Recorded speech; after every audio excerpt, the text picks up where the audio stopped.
സംസ്ഥാന ബിജെപിയെ ഇനി രാജീവ് ചന്ദ്രശേഖർ നയിക്കും. അധ്യക്ഷ സ്ഥാനത്തേക്ക് രാജീവിന്റെ പേര് കോർ കമ്മിറ്റിയിൽ നിർദ്ദേശിച്ചത് പ്രഭാരി പ്രകാശ് ജാവ്ദേക്കറാണ്. പിന്നാലെ സംസ്ഥാന സമിതി ഓഫീസിൽ മുതിർന്ന നേതാക്കൾ ഒപ്പമെത്തി നാമനിർദ്ദേശക പത്രിക സമർപ്പിച്ചു. നാളെയാണ് ഔദ്യോഗിക പ്രഖ്യാപനം.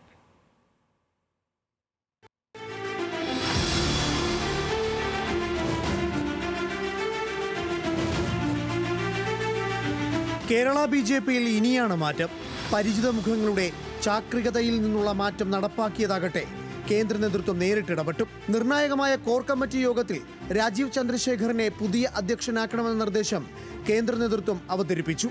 അതോടെ പദവിയിൽ തുടരാമെന്ന് മോഹിച്ച കെ സുരേന്ദ്രനും അരഡസനോളം അധ്യക്ഷമോഹികളും കളത്തിനു പുറത്തായി. ഞങ്ങൾ ഏകകണ്ഠമായിട്ട് തീരുമാനമെടുത്തു.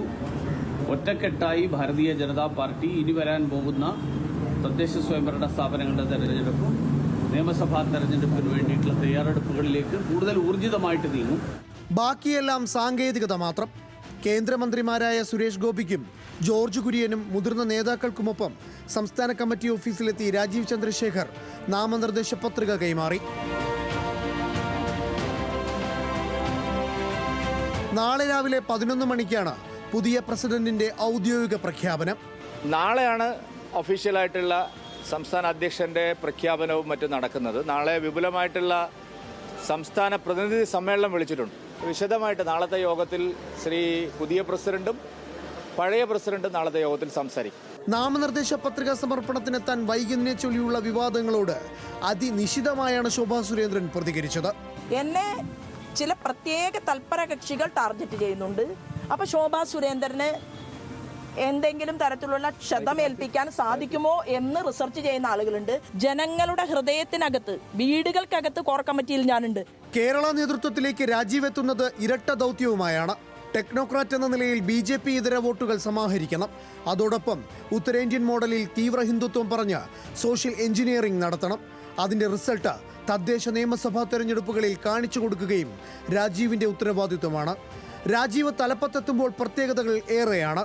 താഴേത്തട്ടിൽ നിന്ന് ജൈവികമായി ഉയർന്നു വന്ന നേതാക്കളിൽ നിന്ന് വിഭിന്നനാണ് രാജീവ്. കുറേ വർഷങ്ങൾക്ക് ശേഷം ഈഴവ വിഭാഗത്തെ മാറ്റി നായർ സമുദായത്തിൽ നിന്ന് അധ്യക്ഷനെത്തി. ഏഷ്യാനെറ്റ് ന്യൂസിന്റെയും സുവർണ ന്യൂസിന്റെയും അടക്കം ഉടമയായ രാജീവിന്റെ വരവോടെ പ്രമുഖനായ മാധ്യമ കുത്തകയാണ് BJPയുടെ നേതൃപദവിയിൽ എത്തുന്നത്. Rajeev Chandrasekhar is going to be a catalyst. Shri മുരളീധരന്റെ ആ തരത്തിലുള്ള ഒരു പാഠവം എന്ന് പറയുന്നത് പ്രശംസനീയമാണ്. അതിന് നീറുന്ന കഴിവ്, ബേസിക് കഴിവ് അദ്ദേഹത്തിനുണ്ട് രാജീവ് ചന്ദ്രശേഖറിന്. കഴിഞ്ഞ ലോക്സഭാ തെരഞ്ഞെടുപ്പിൽ സ്വന്തം നിലയിൽ തന്ത്രങ്ങൾ ഒരുക്കി പോരാട്ടം കാഴ്ചവെക്കുകയും സുരേഷ് ഗോപിക്കൊപ്പം വിജയപ്രതീക്ഷ ഉയർത്തുകയും ചെയ്ത നേതാവാണ് രാജീവ് ചന്ദ്രശേഖർ. കളമശ്ശേരി ബോംബ് സ്ഫോടനം ഉണ്ടായപ്പോൾ അന്വേഷണം തുടങ്ങും മുമ്പ് ആരോപണത്തിന് മുസ്ലിങ്ങൾക്ക് നേരെ തിരിച്ചയാൾ കൂടിയാണ് രാജീവ്. എന്നാൽ ഇത്തവണ കേന്ദ്രമന്ത്രി പദവി കിട്ടാതായപ്പോൾ പരസ്യമായി പിണങ്ങുകയും ചെയ്തു. BJPയുടെ പ്രസിഡന്റിനെ ഉണ്ടാക്കുന്നത് നമ്മുടെ ജോലിയല്ലല്ലോ. അവർ ആരെ വേണേലും പ്രസിഡന്റ് ആക്കട്ടെ. നമ്മൾ അവരോടല്ലല്ലോ, വ്യക്തികളോടല്ലല്ലോ ഫൈറ്റ് ചെയ്യുന്നത്. നമ്മൾ അവരുടെ ഐഡിയോളജിയോടാണ് ഫൈറ്റ് ചെയ്യുന്നത്. അത് തുടരും. എന്നാലും രാജീവ് ചന്ദ്രശേഖർ അങ്ങനെ ഒരു BJPയുടെ ഐഡിയോളജി ഉള്ള ആളാണെന്ന് ഞാൻ കരുതുന്നില്ല. മാതാപിതാക്കൾ മലയാളികളാണെങ്കിലും രാജീവ് ജനിച്ചത് ഗുജറാത്തിലാണ്. കമ്പ്യൂട്ടർ സയൻസിൽ മാസ്റ്റേഴ്സ് നേടി അമേരിക്കയിൽ IT ഉദ്യോഗസ്ഥനായി. BPL സ്ഥാപകൻ TPG നമ്പ്യാരുടെ മകളെ വിവാഹം ചെയ്തതോടെ ബാംഗ്ലൂർ കേന്ദ്രീകരിച്ച് ബിസിനസ് രംഗത്ത് ചുവടുറപ്പിച്ചു.